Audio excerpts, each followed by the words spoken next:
ನಡೀತಾ ಇರುವಂಥದ್ದು, ರಾಜ್ಯ ಸರ್ಕಾರದಲ್ಲಿ ನಡೀತಾ ಇರುವಂತಹ ಬೆಳವಣಿಗೆಗಳು. ಮುಖ್ಯಮಂತ್ರಿ ಸ್ಥಾನ 3 ಸಲ ಮಿಸ್ ಆಗಿದೆ. ಒಲ್ಲದ ಮನಸ್ಸಿನಿಂದಲೇ ರೆಡ್ಡಿ ಈಗ ಸಭೆಯನ್ನು ನಡೆಸ್ತಾ ಇದ್ದಾರೆ. ಕೃಷ್ಣ ಬೈರೇಗೌಡರಿಗೂ ಕೂಡ ಮುನಿಸಿದೆ ಅನ್ನುವಂತಹ ಮಾಹಿತಿ ಲಭ್ಯವಾಗ್ತಾ ಇದೆ. ಇದುವೇ ಚಿತ್ರರಂಗದ ಎರಡನೇ ಸ್ಟೋರಿ, ಬೇಸರದಲ್ಲಿ ಮಂತ್ರಿಗಳು.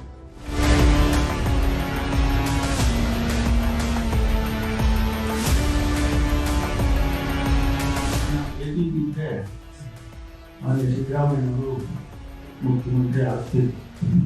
2018 ಕೂಡ ನಮ್ಮ ಪಕ್ಷ 15 ಸೀಟ್ ಅವತ್ತು ನನ್ನನ್ನು ಮಾಡ್ಬೋದು. ಈ ಬಾರಿ ಪ್ರಯತ್ನ ಮಾಡಿದೆ. ಈ ಬಾರಿನೂ ಅಂತ ವಿಶ್ವಾಸ ಇತ್ತು.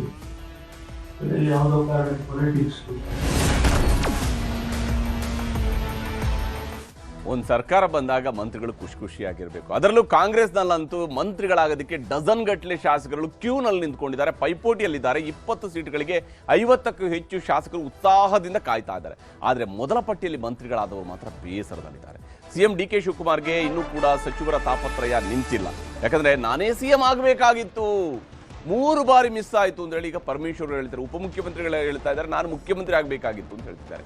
ಒಲ್ಲದ ಮನಸ್ಸಿನಲ್ಲೇ ಜಲಸಂಪನ್ಮೂಲ ಇಲಾಖೆಯ ಸಭೆಯಲ್ಲಿ ರಾಮಲಿಂಗಾರೆಡ್ಡಿ ಅವರು ಭಾಗಿಯಾಗಿದ್ದಾರೆ, ಮಾಹಿತಿಯನ್ನು ಪಡ್ಕೊಳ್ತಾ ಇದ್ದಾರೆ. ಅಲ್ಲಿ ವಿಶೇಷವಾಗಿ ಇವತ್ತು ಪರಮೇಶ್ವರ್ ಅವರು ಹೇಳಿರ್ತಕ್ಕಂಥ ಮಾತುಗಳನ್ನು ನಾವು ಗಮನಿಸಬೇಕು. ಅವರು ಹೇಳ್ತಾ ಇದ್ದಾರೆ, ಪರಮೇಶ್ವರ್ ಅವರು, ನನಗೆ ಮುಖ್ಯಮಂತ್ರಿ ಆಗುವಂಥ ಅವಕಾಶ ಇತ್ತು. ಡಿ.ಕೆ. ಶಿವಕುಮಾರ್ ಸಂಪುಟದ ಸಚಿವರದ್ದು ಒಬ್ಬೊಬ್ಬರದ್ದು ಒಂದೊಂದು ರೀತಿಯಂತಹ ನೋವು, ಪಾಪ ಪ್ರತಿಯೊಬ್ಬರು ತಮ್ಮ ಮನಸ್ಸಲ್ಲಿರುವಂಥ ನೋವನ್ನು ಹೊರಗಡೆ ಹೇಳ್ತಿದ್ದಾರೆ. 3 ಬಾರಿ ಸಿಎಂ ಸ್ಥಾನ ಕೈತಪ್ಪಿದ್ದಕ್ಕಾಗಿ ಡಿ.ಸಿ.ಎಂ ಪರಮೇಶ್ವರ್ ಅವರು ಭಾವುಕರಾಗಿ ಮಾತನಾಡಿದ್ದಾರೆ. 40 ವರ್ಷಗಳ ರಾಜಕಾರಣ ಮಾಡಿದರೂ ಕೂಡ ನನಗೆ ಸಿಎಂ ಸ್ಥಾನ ಸಿಗಲೇ ಇಲ್ಲ ಅನ್ನುವಂಥದ್ದು ಅವರ ನೋವಿಗೆ ಮೂಲ ಕಾರಣ.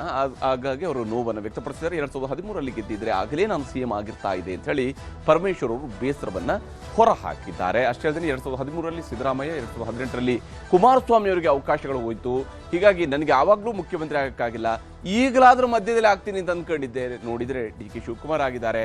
ಆಯಾ ಕಾಲದ ರಾಜಕೀಯದಿಂದಾಗಿ ಸಿಎಂ ಆಗೋದಕ್ಕೆ ಅವಕಾಶ ಸಿಗಲಿಲ್ಲ ಅಂತ ಹೇಳಿ ಅಸಮಾಧಾನವನ್ನು, ಬೇಸರವನ್ನು ಹೊರಹಾಕಿದ್ದಾರೆ. ಪಕ್ಷವನ್ನೇ ತೊರೆಯುವಂತಹ ನಿರ್ಧಾರವನ್ನು ಕೂಡ ಡಾಕ್ಟರ್ ಜಿ ಪರಮೇಶ್ವರ್ ಅವರು ಮಾಡಿದ್ರಾ ಅನ್ನುವ ಅನುಮಾನ ಅವರದೇ ಮಾತಿನಿಂದ ವ್ಯಕ್ತವಾಗಿದೆ. ಯಾಕಂದರೆ ನನ್ನ ಪಕ್ಷದ ಎಲ್ಲ ಕೆಲಸಗಳಿಂದ ಮುಕ್ತಿ ಮಾಡಿಬಿಡ್ಬಿಡಿ ಅಂತ ಕೇಳಿಕೊಂಡಿದ್ರಂತೆ ಡಾಕ್ಟರ್ ಜಿ ಪರಮೇಶ್ವರ್. ಪರಮೇಶ್ವರ್ ಅವರ ಮಾತನ್ನು ನಿಮಗೆ ತೋರಿಸಿದೆ. 2018ರಲ್ಲಿ ಉಪಮುಖ್ಯಮಂತ್ರಿ ಆಗಬೇಕು ಅಂತ ತೀರ್ಮಾನ ಮಾಡಿದ್ರು. ಅದು ಆ ಸಂದರ್ಭದಲ್ಲಿ ಕೂಡ 2013ರಲ್ಲಿ ನಾನು ಎಲೆಕ್ಷನ್ಸ್ ಹೋದೆ. ಬಹುಶಃ ನಾನು ಗೆದ್ದಿದ್ದಿದ್ರೆ ಮಾನ್ಯ ಸಿದ್ದರಾಮಯ್ಯನವರು ಮುಖ್ಯಮಂತ್ರಿ ಆಗ್ತಿರ್ಲಿಲ್ಲ. ಆದರೆ ನಮ್ಮ ಅದೃಷ್ಟನೋ ಮನೆಯವರನೋ ಏನಾಯ್ತು ಗೊತ್ತಿಲ್ಲ. ಆಗ ನಾನು ಸೋತದ್ದು ಕಾರಣಕ್ಕಾಗಿ ಅವರಾದ್ರು.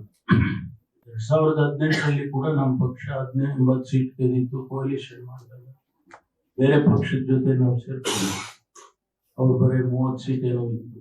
ಆದರೂ ಕಾರಣಾಂತರದಿಂದ ಅವಾಗ ಕುಮಾರಸ್ವಾಮಿ ಅವರಿಗೆ ಮುಖ್ಯಮಂತ್ರಿ ಮಾಡಿದ್ರು. ಅವತ್ತು ನನ್ನನ್ನು ಮಾಡ್ಬೋದು, ಆದರೆ ಯಾವುದೋ ಕಾರಣಕ್ಕಾಗಿ ಅವ್ರು ಮಾಡಿದ್ರು.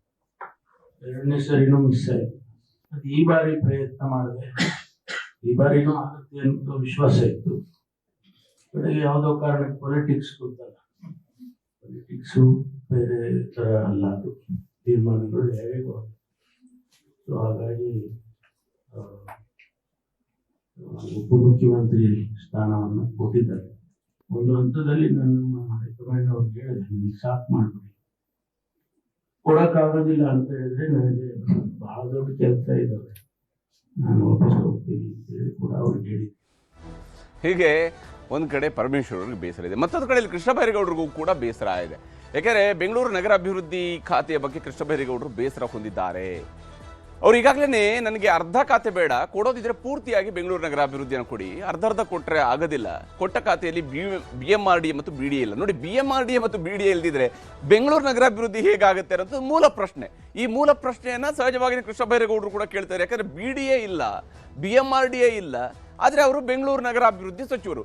BDAನೇ ಇಲ್ಲದೆ ಬೆಂಗಳೂರು ನಗರಾಭಿವೃದ್ಧಿ ಹೇಗೆ ಮಾಡೋದಕ್ಕೆ ಸಾಧ್ಯ ಆಗುತ್ತೆ? BMRDA ಇಲ್ಲದೆ ಬೆಂಗಳೂರು ನಗರಾಭಿವೃದ್ಧಿ ಹೇಗೆ ಆಗೋದಕ್ಕೆ ಸಾಧ್ಯ ಆಗುತ್ತೆ?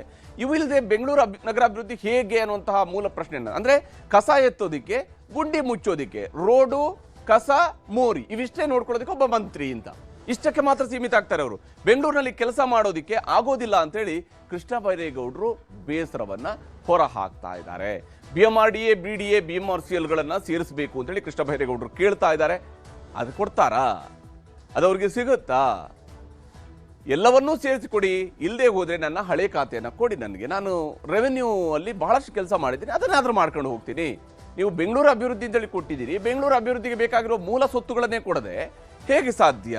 ಹೈಕಮಾಂಡ್ಗೆ ಸಚಿವ ಕೃಷ್ಣ ಬೈರೇಗೌಡರು ಈ ಸಂದರ್ಭದಲ್ಲಿ ಮನವಿಯನ್ನು ಮಾಡ್ಕೊಂಡಿದ್ದಾರಂತೆ. ಆದರೆ ಅವರು ಬಹಿರಂಗವಾಗಿ ಯಾವುದನ್ನು ಕೂಡ ಮಾತಾಡ್ಕೊಳ್ತಾ ಇಲ್ಲ.